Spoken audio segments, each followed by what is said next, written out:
Olá pessoal, então a nossa atividade dessa semana é sobre os números racionais, o estudo das frações e números decimais, certo? Então eu já deixei uma observação aqui, ó, os números naturais, que a gente já conhece, né?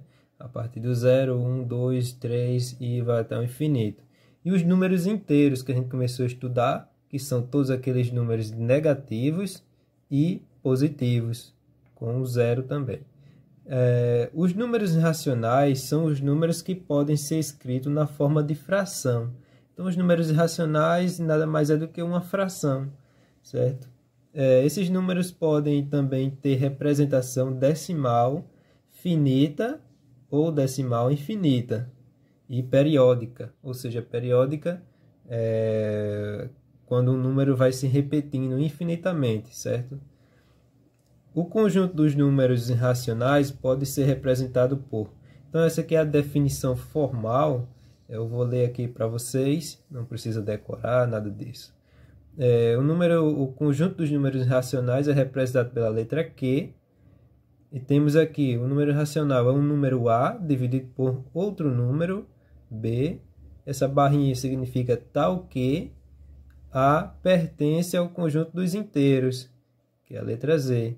E B pertence aos inteiros com exceção do zero, ou seja, não pode dividir um número aqui ó, por zero, né? Então, temos alguns exemplos aqui dos números irracionais para a gente começar a explicação aqui da nossa atividade. Então, os números inteiros, ou seja, o 5, o 2, o 5 e o menos 7, ele pode ser escrito em forma de fração. Sempre que eu tenho um número e não tenho nada embaixo, um número inteiro ou qualquer, é como se eu tivesse 1 embaixo, certo? Por quê? Porque qualquer número dividido por 1 dá ele mesmo, né? Então, por exemplo, se eu tivesse um número 10, então eu poderia dividir esse número 10 por 1. Poderia reescrever ele assim, tá certo? Então, aqui, ó, menos 7 é igual, nunca esqueci do sinal, menos 7 dividido por 1. Então, mesma coisa aqui, ó, número decimal exatos, decimais exatos. Então, 0,2 eu posso escrever como 2 dividido por 10. 0,06 eu posso reescrever como 6 dividido por 100. Observem que o denominador, que é esse número aqui de baixo, ele tem a mesma quantidade de zeros aqui, ó, que o número, certo? 3,456, então esse número fica em cima, é o numerador, e o de baixo eu divido por 1000.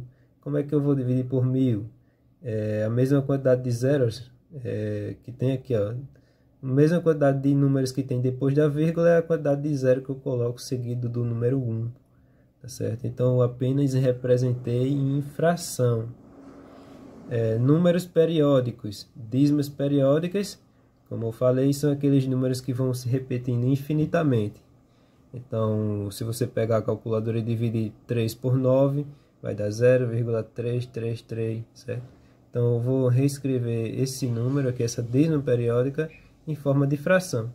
E nada mais justo do que eu fazer atividade sobre isso. Ó.